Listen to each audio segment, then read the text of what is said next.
টলিউডে নেমে এসেছে শোকের ছায়া। হঠাৎ করেই ছড়িয়ে পড়ে জনপ্রিয় অভিনেতার রাহুল অরুণোদয় বন্দ্যোপাধ্যায়ের মৃত্যু সংবাদ, আর মুহূর্তের মধ্যেই ভেঙে পড়ে তার পরিবার। রবিবার সন্ধ্যায় এই দুঃসংবাদ পৌঁছায় কলকাতায়। তখন তার মা ছিলেন পাটুলির বাড়িতে। খবর পেয়ে এক মুহূর্ত দেরি না করে ছুটে যান অভিনেতার স্ত্রী প্রিয়াঙ্কা সরকার। তবে সেই সময় তিনি নিজেও ছিলেন কাজের মাঝে, তারকাটা ছবির পোস্টার শ্যুটের জন্য লুকসেটে। আচমকা এমন খবর পেয়ে সব কাজ ফেলে তড়িঘড়ি বেরিয়ে আসেন তিনি। হঠাৎ এই ধাক্কা যেন সামলাতেই পারছিলেন না প্রিয়াঙ্কা। সবচেয়ে বড় দুশ্চিন্তা হয়ে দাঁড়ায় তাদের ১৩ বছরের ছেলে সহজকে কিভাবে এই ভয়াবহ খবর জানাবেন।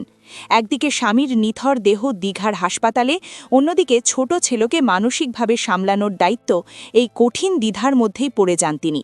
ঘনিষ্ঠ সূত্রে জানা গেছে, শেষ পর্যন্ত শাশুড়ির বাড়ি থেকে নিজের গল্ফ গ্রিনের বাসায় ফিরে আসেন প্রিয়াঙ্কা, যেখানে ছিল সহজ। ছেলেকে বুঝিয়ে বলার চেষ্টা করেন পুরো ঘটনাটা। তবে এরপরও সিদ্ধান্ত নিতে পারেননি তিনি কি দীঘায় যাবেন নাকি ছেলের পাশেই থাকবেন এই কঠিন সময়। উল্লেখ্য, একটি সিনেমার সেট থেকেই শুরু হয়েছিল রাহুল ও প্রিয়াঙ্কার প্রেম। ২০১০ সালে বিয়ে, আর ২০১৩ সালে তাদের জীবনে আসে ছেলে সহজ। সম্প্রতি বাবার সঙ্গে একটি পডকাস্টেও দেখা গিয়েছিল সহজকে, যা এখন শুধুই স্মৃতি। রাতের দিকে সামাজিক মাধ্যমে একটি আবেগঘন পোস্ট করেন প্রিয়াঙ্কা। সেখানে তিনি লেখেন, আমাদের জন্য এটা খুবই দুঃখের সময়। এই শোকের সময় আমাদের একটু একা থাকতে দিন। আমরা ওর কাছের মানুষরা এই পরিস্থিতি সামাল দেওয়ার চেষ্টা করছি। এই মুহূর্তে আপনাদের সহযোগিতা একান্ত কাম্য।